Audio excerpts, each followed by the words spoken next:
Morning. Downtown Denver is on its way to bouncing back after the pandemic. The streets have been bustling with big events like the Rockies opening day. And our Shauna Kalafi is live in Denver for us this morning. And Shauna, it seems people are really started to get back outside, and a lot of them are heading downtown.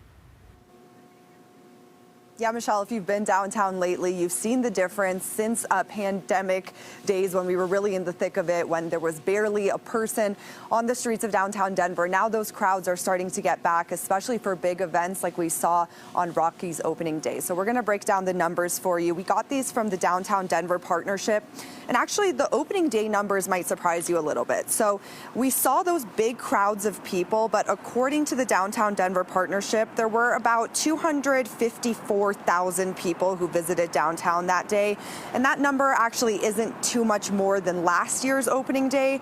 And that's when most businesses were still under capacity restrictions. And then you can also compare that to the 380,000 people that were at Rockies opening day in 2019. So not quite bounced back all the way yet, but we are seeing progress with those big events. But overall, the average number of people who are downtown on a daily basis is seeing a steady incline so far this year, at least.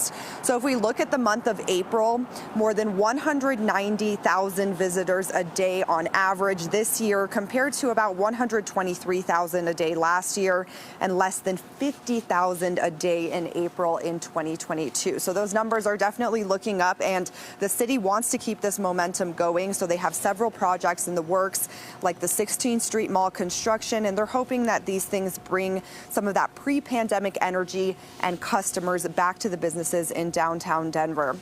And as the number of visitors went down during the pandemic downtown, the crime rates have increased quite a bit. And some city officials think that those may be related. So they're hoping as more people start to get downtown working and visiting, that those crime rates will also start to decline. And that in turn will make people more comfortable visiting as well. Live in Denver, Shauna Kalafi covering Colorado First. The EPA